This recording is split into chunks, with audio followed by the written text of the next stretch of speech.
ইরানের বন্দরগুলোতে মার্কিন অবরোধ আরোপ করায় দিনে প্রায় ২০ লাখ ব্যারেল ইরানি তেল বিশ্ববাজারে পৌঁছতে পারবে না। এর ফলে বিশ্ববাজারে তেল সরবরাহ সংকট গভীর হওয়ার নতুন আশঙ্কা তৈরি হয়েছে। যুক্তরাষ্ট্রকে অবরোধের সিদ্ধান্ত থেকে সরে আসার আহ্বান জানিয়েছে চীন, রাশিয়া ও সৌদি আরব। এদিকে আগামী ২ দিনের মধ্যে যুক্তরাষ্ট্র ইরান পরবর্তী বৈঠক হতে পারে বলে জানিয়েছেন ট্রাম্প। বিস্তারিত শাওন মাহফুজের প্রতিবেদনে।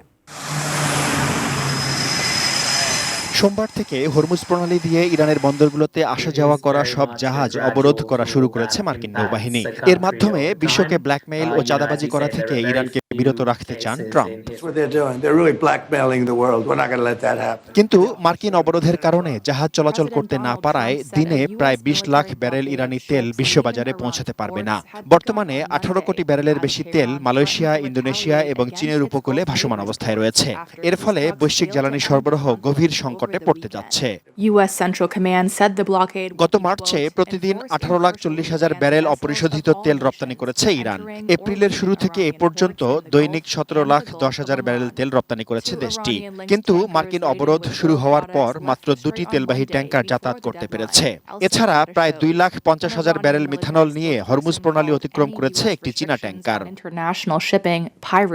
এমতাবস্থায় অবরোধের সিদ্ধান্ত থেকে সরে এসে আলোচনার টেবিলে ফেরার জন্য যুক্তরাষ্ট্রকে চাপ দিচ্ছে সৌদি আরব। দেশটি সতর্ক করে বলেছে, ইরান এর পাল্টা ব্যবস্থা হিসেবে লোহিত সাগরের বাব আল মানদেব প্রণালী বন্ধ করে দিলে সংকট আরও বাড়বে। যুক্তরাষ্ট্রের এ পদক্ষেপকে বিপজ্জনক ও দায়িত্বজ্ঞানহীন আচরণ উল্লেখ করে দ্রুত অবরোধ প্রত্যাহারের আহ্বান জানিয়েছে চীন ও রাশিয়া। ইতোমধ্যে দ্বিতীয় দফা বৈঠকের জন্য যুক্তরাষ্ট্র ও ইরানের সঙ্গে যোগাযোগ শুরু করেছে পাকিস্তান। মার্কিন কর্মকর্তা এবং পাকিস্তানের এক কূটনীতিকের বরাত দিয়ে বার্তা সংস্থা এপি জানিয়েছে, দুই পক্ষই আলোচনা আবার শুরু করার ব্যাপারে নীতিগতভাবে একমত হয়েছে। আগামী বৃহস্পতিবারের মধ্যেই এই বৈঠক হওয়ার সম্ভাবনা রয়েছে। Shaon Mahfuz, desk report, ATN news.